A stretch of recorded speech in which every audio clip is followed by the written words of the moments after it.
नमस्कार। आप देख रहे हैं एसआर अशोकनगर और मैं हूं आपके साथ हितेंद्र भदौलिया।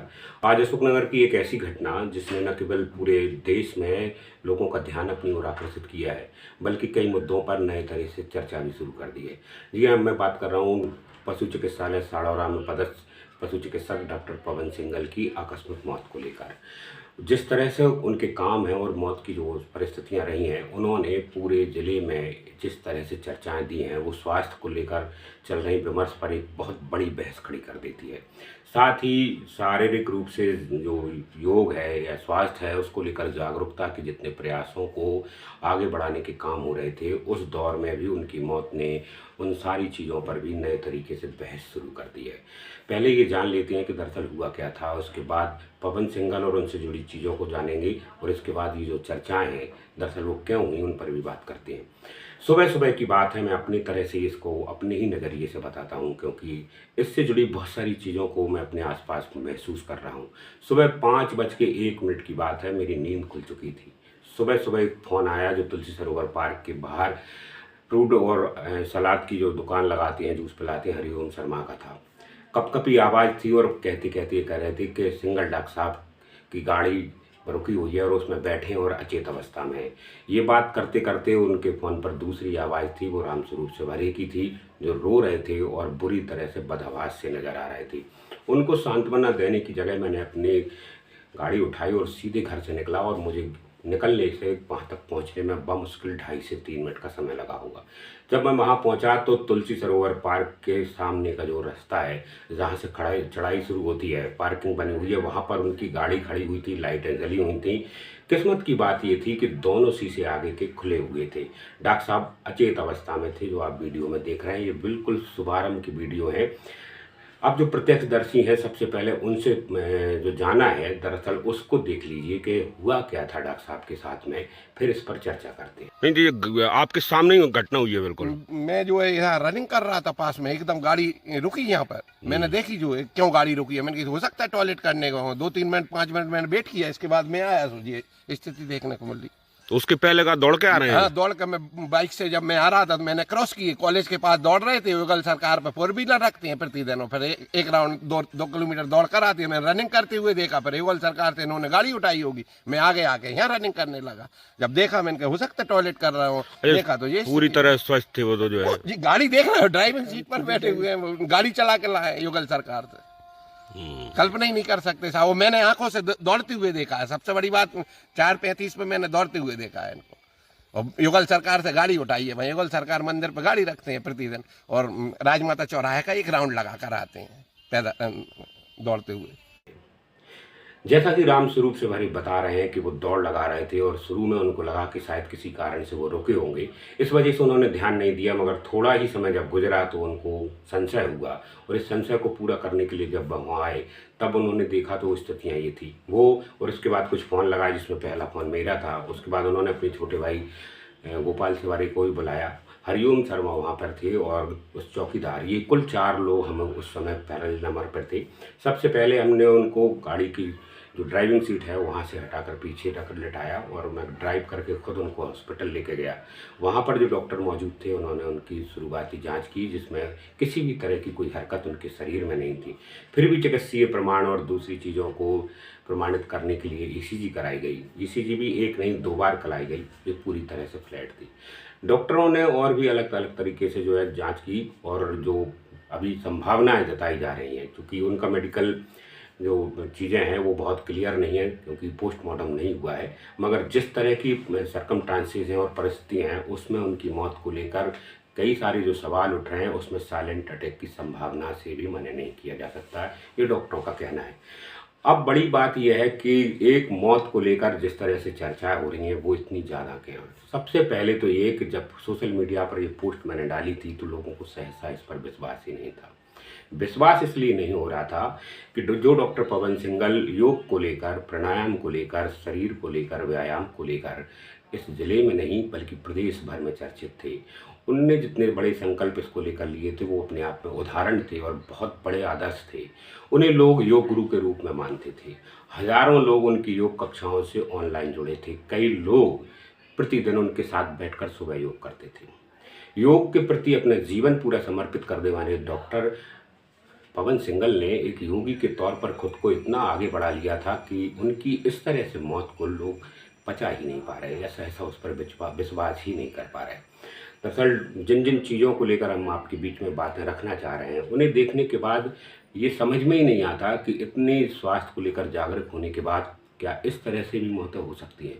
बीते कुछ वर्षों में कोरोना के बाद साइलेंट अटैक को लेकर जितनी बातें कही जा रही हैं और हम और आपने इस देश भर में, प्रदेश भर में और अपने आसपास अचानक लोगों को मरते हुए देखा है, उसमें डॉक्टर सिंघल का चला जाना अपने आप में बहुत बड़ी बात है। क्योंकि अभी तक जितनी भी मौतें हम आसपास देख रहे थे, उनका स्वास्थ्य को लेकर या स्वास्थ्य जागरूकता को लेकर, योग को लेकर, प्राणायाम को लेकर उतना ज़्यादा पुराना हिसाब किताब ठीक नहीं था। मगर डॉक्टर सिंघल इसके प्रतिमान थे, बड़े उदाहरण थे। उदाहरण इसलिए थे कि वो प्रतिदिन अभी भी 300-400 सूर्य नमस्कार बहुत आसानी से लगाते थे। आज सुबह की भी बात जब है कि जिस समय उनकी मौत हुई है, उसके 5 मिनट पहले वो करीब 2 किलोमीटर की दौड़ पूरा करके आ रहे थे, जो उनके नियमित जो है काम का अभ्यास था, रोज़ का काम था। अगर बड़ी बातें करें तो डॉक्टर सिंघल के नाम कई ऐसे रिकॉर्ड हैं जो बहुत सामान्य योगियों के लिए या व्यायाम करने वाले लोगों को लिए या फिटनेस पर दाम देने वाले लोगों के लिए भी मुश्किल होते हैं। आप जो मैं कह रहा हूँ उसको समझने का प्रयास कीजिए कि 100 किलोमीटर किस चीज़ को कहते हैं जिसे लगातार दौड़कर उन्होंने पूरा किया था। डॉक्टर सिंघल के नाम ये रिकॉर्ड है। उन्होंने यहाँ से गुना तक जाने और आने की दौड़ पूरी की थी और ये दौड़ बिना रुके करीब 10 घंटे थी। तो शरीर पर उनका किया गया काम कितना बड़ा था इससे समझा जा सकता है। ये अकेली दौड़ नहीं थी, इसके पहले प्रति रविवार और कई सारे मौक़ों पर इस तरह की दौड़ें 10 किलोमीटर, 5 किलोमीटर, 20 किलोमीटर वो करते रहते थे। तो शरीर के रूप में खुद को उन्होंने जिस तरह से ढालना शुरू किया था, उसके दौर में उनका इस तरह से चला जाना बहुत विस्मयकारी लग रहा है। दूसरी बात यह है कि जो प्राणायाम की मैं रोज़ की बात कर रहा था, वो तो उनके नियमित स्वभाव का और व्यवहार का काम हो गया था, मगर 5100 सूर्य नमस्कार एक साथ लगा देना बहुत बड़ी बात थी। ये 2 और भी कुछ ऐसी उनकी बड़ी चीज़ें थीं जिनको लेकर वो प्रदेश और देश भर में चर्चित हुए थे। इनको लेकर मैं लगातार उनके बीच में खबरों के माध्यम से आता रहा हूँ। आपने कई बार उनके बड़े इंटरव्यू इन सब चीज़ों को लेकर मेरे साथ देखे होंगे। क्योंकि मेरे पड़ोस में भी रहते थे और बीते करीब 10-15 वर्षों से भी ज़्यादा समय से वो मेरे ही कस्बे साड़ौरा में पदस्थ भी थे। तो इसलिए अलग अलग तरीके से मेरे उनके बड़े आत्मीय संबंध भी इस दौर में रहे हैं। तो उन्हें बहुत नज़दीक से समझने का भी अवसर कई बार मिला है और ये अवसर मुझे बताता था कि किस तरह उन्होंने योग के प्रति खुद को समर्पित कर दिया था। एक योगी के रूप में जिस तरह से उन्होंने काम किया था वो इतने बड़े हैं कि उन पर पहुंच पाना बहुत मुश्किल है। आप सोचिए कि शाम को करीब 8 बजे के आसपास सो जाना और 12 साढ़े 12 बजे तक जाग जाना। ये पहले कभी 2 बजे का होता था, धीरे धीरे करके उसको घटा कर ले वो 12 बजे तक ले आए थे। यानी कुल 4 घंटे की नींद में वो अपने 24 घंटे के समय को पूरा करने का प्रयास कर रहे थे। सुबह उठ के स्नान आदि करने के बाद यज्ञ करते थे, पूजा करते थे, स्वाध्याय भी करते थे। यानी वैदिक रूप से जो एक आदर्श दिनचर्या बताई गई है योगी की, उस पर बहुत आगे जाने की बात कर रहे थे। ये रोज़ का काम था और सबसे बड़ी बात जिसे आप सुनना पसंद करेंगे या मैं जिस वजह से उनको बहुत ज़्यादा पसंद करता था वो ये था कि 6 वर्ष पहले 9 मार्च को उन्होंने पतंजलि कायाकल्प योग कक्षा का जो शुभारंभ किया था, वो अपने आप में एक उदाहरण के साथ आज पहले दिन ड्रॉप हुआ है, ब्रेक हुआ है। बीते 6 वर्ष और 15 दिन में ऐसा कोई दिन नहीं था जिस दिन डॉक्टर पवन सिंघल ने योग न किया हो, प्राणायाम न किया हो, अपने जो दैनिक जीवन में योग को जिस तरह शामिल किया हो उसको रोका हो। 1-2 बार ऐसे भी मौके आए थे जब लोगों को लग रहा था कि शायद इनका ये योग का सिलसिला थम जाएगा, रुक जाएगा या ब्रेक हो जाएगा, तब भी नहीं हुई। उनके अपने पिताजी की मृत्यु के समय और बेटे के बेहद गंभीर बीमार होने के दौर में भी अस्पताल और दूसरी जगहों से उन्होंने अपने इस प्रण को, हमेशा संकल्प को जिंदा रखा और कभी टूटने नहीं दिया। और जब टूटा तो तब टूटा जब उनकी सांसें ही रुक गई थी।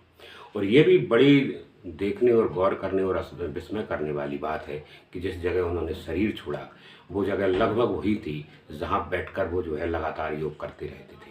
अगर एक दीवार का फासला हटा दिया जाए तो डॉक्टर सिंघल ने जिस जगह अपने प्राण छोड़े हैं उसके बीच में बमुश्किल 100 मीटर की भी दूरी नहीं है। ये उन सारे लोगों के लिए बहुत विस्मयकारी मामला था जो सुबह अशोकनगर के पार्क में घूमते हैं। उन्होंने बीते 6 वर्षों में डॉक्टर साहब को एक निष्ठ भाव के साथ योग के प्रति खुद को समर्पित करते देखा है।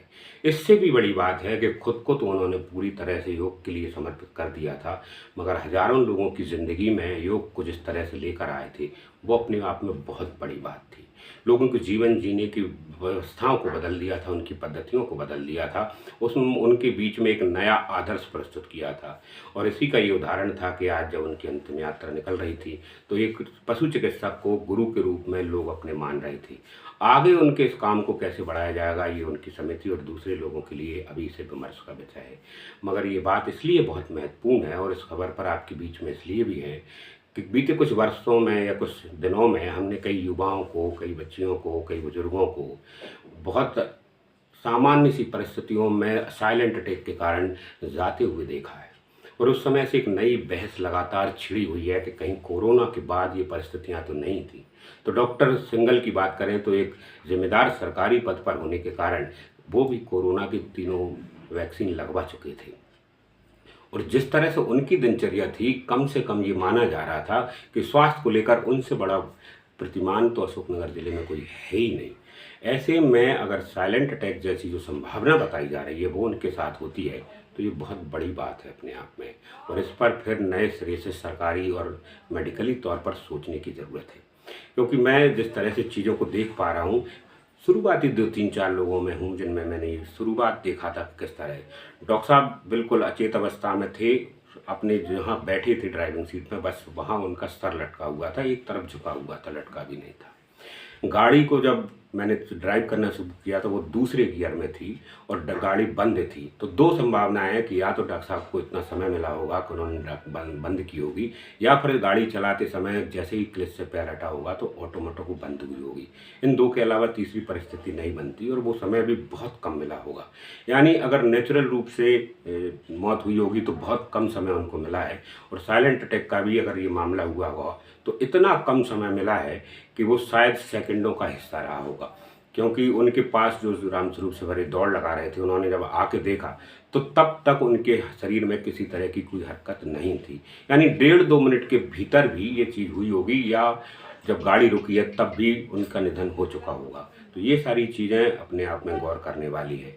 हमने जब देखा तो आप वीडियो में सुन भी पा रहे हैं, आपको बताएंगे भी कि जेब में एक मोबाइल था जिसमें एक गाना वो लगातार रूटीन की तरह लगाए हुए थे, भजन के रूप में था, वो उस समय भी चलता हुआ था। यानी मोबाइल तक भी उनकी पहुंच नहीं बन पाई थी, वो मेडिकल सहायता के लिए या किसी को अपनी समस्या को बता पाएँ, ये भी उसमें एक संभावना बिल्कुल जीवित दिखती है। तो डॉक्टर सिंघल की मौत ने कई सारे सवाल खड़े किए हैं, और विस्मय के साथ ये कि लोग जो माने बैठे थे कि योग के साथ में शरीर को, जीवन को बहुत अच्छे से किया जा सकता है, उनके बीच में भी मौत की अनिश्चितता ने एक नए सवाल को जन्म दे दिया है कि उस पर किसी का बस नहीं है और कोई भी किसी भी तरह के प्रयास काम नहीं आ सकते। डॉक्टर सिंघल को हम बहुत श्रद्धांजलि देते हैं क्योंकि उन्होंने जो एक जीवन में काम किया है वो एक योगी की तरह था और एक हठ योगी की तरह था। हठ योगी शब्द इसलिए कह रहा हूँ क्योंकि जो चीज़ें सामने निकल के आई हैं उसके अनुसार उन्होंने अपने जीवन पर इतने प्रयोग किए, इतने कठिन प्रयोग किए जो असाधारण से लगते हैं। एक टाइम भोजन करना, कुल 4 घंटे की नींद लेना, भोजन में सब्जियों का त्याग कर देना, नमक का त्याग कर देना, चीनी का त्याग कर देना बहुत बड़ी बात होती है। जानकारों का कहना है कि संभवतः उनकी इस परिस्थिति के लिए या इस निधन के लिए कारण ये भी हो सकता है कि जो बॉडी के लिए ज़रूरी मल्टीन्यूट्रिएंट्स और ज़रूरी चीज़ें थी शायद उनकी कमी रही होगी, और इस परिस्थिति के कारण भी ये संभावनाएं बन सकती है। क्योंकि श्रम बहुत करते थे, योग और व्यायाम के हिसाब से अपने आप को लगातार झोंके रहते थे, तो शरीर के रूप में 54 साल होने के बाद आप देखेंगे तो बीते कुछ वर्षों में बहुत सारे प्रयोग उन्होंने किए थे। बड़ी बात इतनी ही नहीं थी, शेष जीवन के लिए जिस तरह के वो लक्ष्य अपने लोगों के बीच में रखते थे वो अविश्वसनीय और अकल्पनीय लगते थे। एक महामानव बनने की उनकी यात्रा को कुछ लोगों ने बहुत नज़दीक से देखा है, क्योंकि 6 वर्ष 15 दिन तक उन लोगों ने लगातार उनके साथ प्रतिदिन इस यात्रा में सहभागी होने का अवसर मिला है।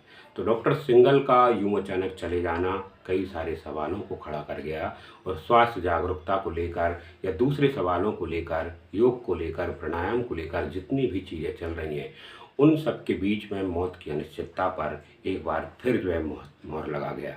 और मोहर ये भी लग गए कि अनायास लोगों का जो पिछले कुछ वर्षों से मरना शुरू हुआ है, जाना शुरू हुआ है, वो इस तरह की परिस्थिति में भी अगर जाता है तो सोचने वाली बात है। आखिरी बात ये कि डॉक्टर सिंघल के मूल्य और उनके आदर्श बहुत बड़े थे, उनको आगे ले जाना एक कठिन चुनौती होगी।